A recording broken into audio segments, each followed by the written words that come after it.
Tyler Perry hurting black people. Tyler Perry's about to buy BET. You don't think that's like, I'm buying it back from them selling it to all they go do is put them Tyler Perry movies on there that paints the black man in the light. I don't watch Tyler Perry movies, and now can you tell me why? I want to know why you don't watch Tyler Perry. I want to hear your opinion on Tyler Perry. So this is Mega of Mike's Unleashed, and I'm just saying this is why I don't watch Tyler Perry movies.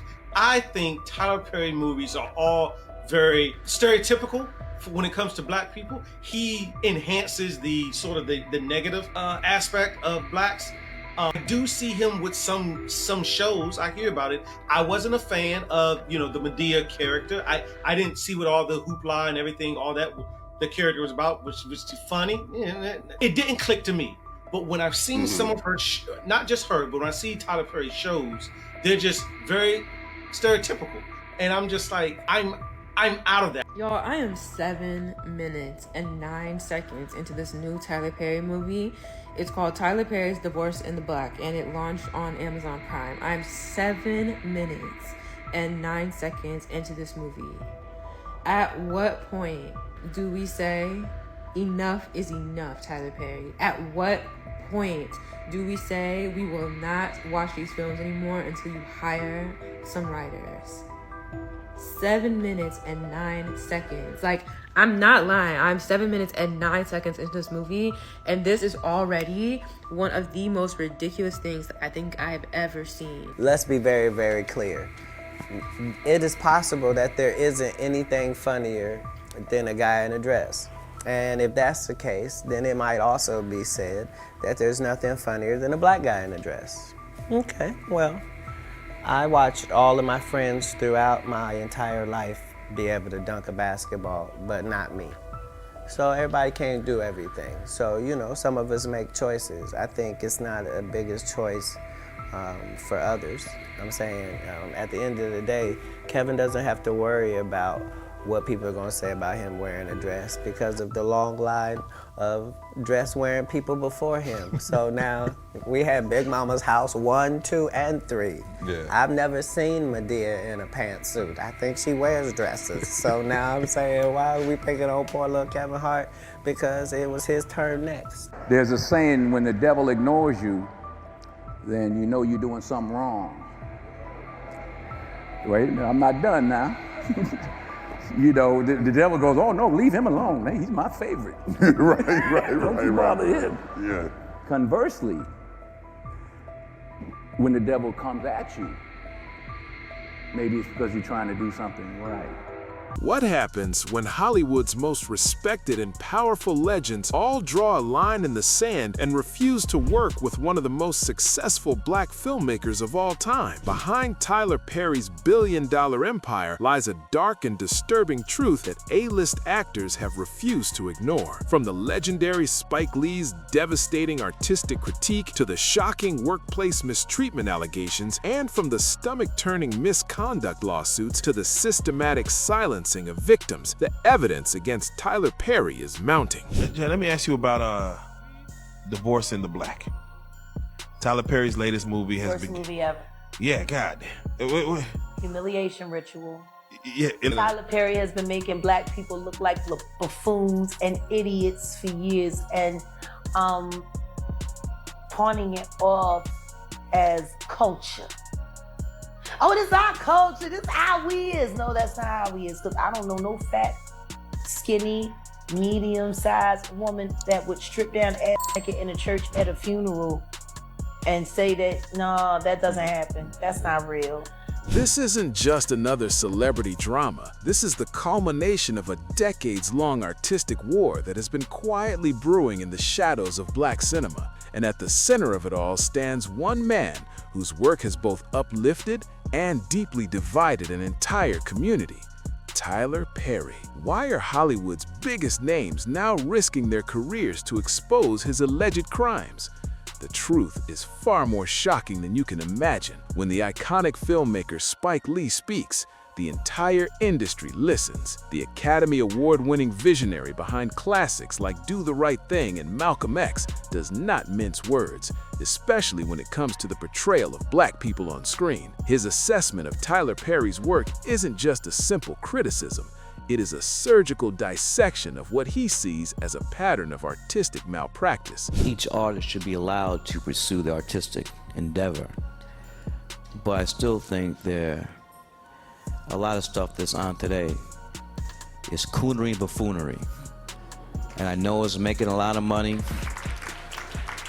breaking records, but we could do better. Lee's use of the words coonery and buffoonery to describe Perry's films cuts deeper than mere disapproval. These are the words of a filmmaker who has spent his entire career fighting to elevate black stories, watching in frustration as another powerful black filmmaker systematically diminishes them for profit. It's the pain of an artist who fought to show the world the beautiful complexity of the black experience, only to see it reduced to a cheap caricature for mass consumption. Is there a disappointment from you as a director and an African American that Miracle at St. Anna won't get the same audience as some of the other movies that you will make? And therefore the idea of what we support? Well, here's the thing. I mean, DVD is a director's best friend. So a lot of people have come up to me and said they like the film a lot, but for whatever reason, they didn't get to see it in the theater, but they definitely got the bootleg or watched on television, pay-per-view. And even if nobody showed up, I wanted to make that film because Hollywood historically has omitted the contribution of 1.1 African-American men and women who fought and died for this country in World War II. And I just got tired of seeing these films again and again and again, which does not give any love to us. The first person to die for this country was a black man, Crispus Attucks. We're not talking, I mean, we're more patriotic. Here's where Lee's critique becomes particularly damning. He acknowledges that Tyler Perry had real choices and incredible opportunities to subvert the old, harmful stereotypes. Instead, Perry chose the path of least resistance, the one that would generate the most profit while causing the most cultural harm. This isn't just about artistic differences, it's about a fundamental question of responsibility. Lee's disappointment is personal because he is watching someone with unprecedented power choose to perpetuate the very images that generations of black artists have fought to overcome. Y'all, I am 7 minutes and 9 seconds into this new Tyler Perry movie. It's called Tyler Perry's Divorce in the Black, and it launched on Amazon Prime. I'm 7 minutes and 9 seconds into this movie. At what point do we say enough is enough, Tyler Perry? At what point do we say we will not watch these films anymore until you hire some writers? 7 minutes and 9 seconds. Like, I'm not lying. I'm 7 minutes and 9 seconds into this movie, and this is already one of the most ridiculous things I think I've ever seen. Lee also exposes something even more troubling: the systematic way Hollywood celebrates minor, often fictional sacrifices while burying the monumental contributions of Black Americans in real life. It is a pattern of deliberate erasure that Perry, with all of his success and influence, could have challenged. Instead, he became complicit in it. Lee's heartbreak is evident when he talks about watching someone with immense resources choose not to lift up Black America, but to instead feed it the same old poison. But the artistic disagreements, however passionate, pale in comparison to what has allegedly happened when the cameras stopped rolling. The stories that have been emerging from Tyler Perry's sets for years paint a dark picture of an environment where creative collaboration has been replaced by something far more troubling: absolute and tyrannical control. So I don't know if you know this, but all shows on television have a writer's room. And most of the time there are 10 people, whatever, that write all these television shows, right? Well, I have no writer's room. Nobody writes any of my work. I write it all. Why am I telling you this? I wrote all of these scripts by myself in 2019. What's my point? Work ethic! I have no writer's room. Nobody writes any of my work. I write it all.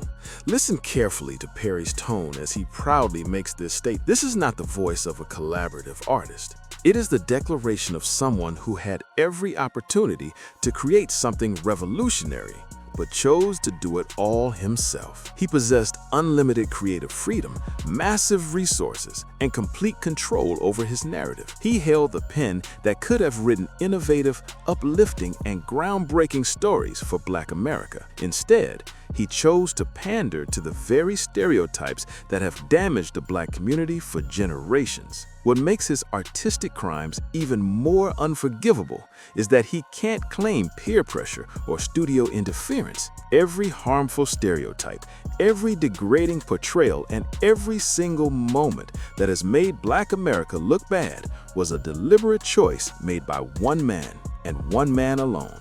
Let's be very, very clear. It is possible that there isn't anything funnier than a guy in a dress. And if that's the case, then it might also be said that there's nothing funnier than a Black guy in a dress. Okay, well, I watched all of my friends throughout my entire life be able to dunk a basketball, but not me. So everybody can't do everything. So, you know, some of us make choices. I think it's not a biggest choice for others. I'm saying at the end of the day, Kevin doesn't have to worry about what people are gonna say about him wearing a dress because of the long line of dress wearing people before him. So now we have Big Mama's house 1, 2, and 3. Yeah. I've never seen Medea in a pantsuit. I think she wears dresses. So now I'm saying, why are we picking on poor little Kevin Hart? Because it was his turn next. Okay. Some of us are against the Illuminati, and we are against the Illuminati at our own detriment. When people are against the Illuminati, then they get punched in the face all the time. The press hates them, and nobody likes them. The disturbing reality of working under Perry's system becomes crystal clear through the testimony of actor Brandon Jay. He describes an environment of chaos and fear. Characters would be changed without warning, and entire scripts would be altered on the spot, with actors expected to instantly adapt or face being fired. This isn't creative spontaneity. It's a systematic erosion of professional standards designed to keep everyone off balance and afraid. But here's a story time about how filming Meet the Browns was the most stressful and hardest thing that I've ever done in my entire life. I had no idea that Tyler Perry Studios' schedule was so drastic. If you're working on a regular network show, they take a whole week to film an episode. Tyler Perry Studios, they film an episode in 1 day. The character was Jeffrey, a fat high school teenager who was very intellectual, who was getting bullied at school. I take 2 to 3 days to learn the entire script. On the day of filming, first thing we do is a table read. I know all of my lines. I'm ready to go. So the director, who is Alfonso Ribeiro Carlton in The Fresh Prince of Bel-Air, he starts to block us, telling the actors where to go, where to stand. Mr. Perry comes in, everything changes. So we literally run the entire episode for him, and he hates it. Does that mean I have to learn a whole new script? Yes, that's what it means. Mr. Perry, on the spot, starts rewriting the entire script, and he's feeding me the lines to say, and the director is kind of standing on the side like, you better do it, because if not, they will fire you. Here is where the shoe hit the fan. So in the middle of Mr. Perry changing up the scenes, he says, you know, I want Jeffrey to be gay, and he has a crush on his bully. That's not what I auditioned for.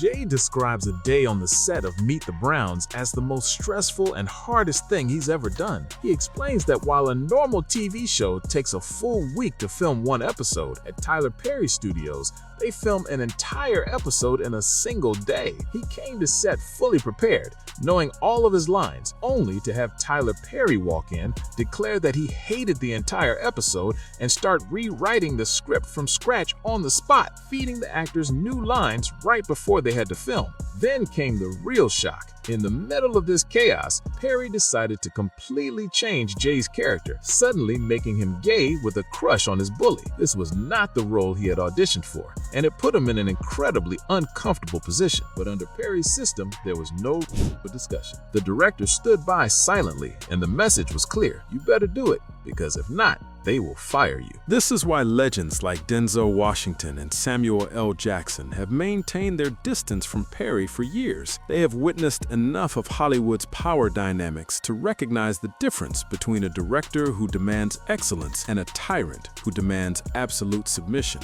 Their refusal to participate in this project isn't just a professional choice, it's a moral statement about the kind of industry they want to be a part of. Denzel Washington has often spoken about his spiritual framework, famously saying, "When the devil ignores you, then you know you're doing something wrong." For someone of his stature, choosing a project isn't just about money, it's about spiritual integrity. So when the proof resurfaced that Denzel had received a role offer so disrespectful that he walked away without hesitation, industry insiders immediately began to suggest that the offer had come from Tyler Perry. One thing for sure, when you hire me, you're getting a black actor. And if you wrote it and you didn't see a black actor when you wrote it, or even if you saw one, sometimes what you put in my mouth is not how I talk. Depending upon what I've read, you created a character who's a lot more educated than you allow him to speak. I can conjugate, and a lot of people can. So I don't need you to write black vernacular for me. I can say what you want said, but you need to say it this way. If I'm from somewhere else, I can say it that way. But from what you have here and who this character is, he's a lot smarter and more educated than you made him speak. We don't all speak like somebody on a rap video. I can fix that for you if you'll let me. If your ego is not too precious, then all I'm doing is making your movie better. Similarly, Samuel L. Jackson has explained his approach to his characters. He understands that every performance carries weight, especially for black actors, whose work shapes public perception for an entire community. This is why legends like Jackson and Washington refuse to work with Perry. They have spent their entire careers building respect for black excellence, and they will not participate in projects that tear down everything they have worked so hard to build. But Perry's harmful portrayals extend beyond just stereotypes. There's a clear and disturbing pattern in how he portrays black women. They're consistently shown as loud, aggressive, and unworthy of respect, reinforcing harmful and dangerous stereotypes. As one commentator put it, Tyler Perry hates black women. It is becoming more evident that he only sees black women as hard-working, struggling rape victims that of course one day are going to be rescued. He has managed to make billions of dollars off the backs of black female pain, and many are sick of it. But the conspiracy theories pale in comparison to the real and horrific allegations that have been emerging from Perry's alleged victims. What is most disturbing isn't just the mistreatment itself, but the systematic and ruthless campaign to silence those who have dared to speak out. The pattern of victim silencing around Tyler Perry has been consistent for years. When the actor Christian Keys first spoke out about his experiences, he was met with industry silence and abandonment. Now that new lawsuits have emerged, suddenly everyone is acting surprised. Tyler Perry hates black women, and I'm not saying allegedly because the proof is in the pudding. It is becoming more evident that Tyler only sees black women as hard-working, struggling rape victims that of course one day are going to be rescued by a blue-collared black man. After watching the trailer of his latest film, Straw, starring Taraji P. Henson, I'm a little offended. And honestly, I'm still recovering from mea culpa. He has managed to make billions of dollars off the backs of black female pain, and I'm sick of it. The media is a huge outlet for the insight of others. I partially blame the media for people's derogatory perspectives about black women worldwide. I'm not talking about the Beyoncés and Oprahs and Kerry Washingtons of the world. I'm talking about normal, everyday black women. It is dangerous to continue to depict us in such a lowbrow manner. Looking at you too, Issa Rae, one of them days, really? Where's our Legally Blonde? Where's our Pretty Woman? Well, maybe not Pretty Woman, but you know what I mean. Even in movies where we should be happy and preppy, like Bring It On, of course we have to be the mean black bully cheerleaders. Do you know what type of message that's sending to everyone else? As a black woman, I am tired of being showcased as a bottom-of-the-barrel human being. Who's gonna tell Tyler Perry that the average black woman is actually thriving now? We pay our bills are paid. Thank you. But the warning signs have always been there. Industry insiders have been speaking out about Perry's alleged cover-up operations for years. The actor Braxton Wells has accused Tyler Perry and his studios of systematically covering up sexual assault by his executives, revealing a pattern of institutional protection for predators. He even alleges that the attorneys involved were in cahoots with Tyler Perry to silence him with a settlement and a non-disclosure agreement. The rumors about Perry's own inappropriate behavior have also been circulating for years. Long before the lawsuits, there were whispers of him pressuring people into compromising Netflix and chill situations. These whispers were just the beginning of a much darker and more predatory pattern. And now, victims are finally finding the courage to speak out about what they endured. Christian Keys broke his silence about years of alleged sexual assault, revealing that the mistreatment was not limited to women. He spoke about trying to forgive what a powerful person, whom many believe is Tyler Perry,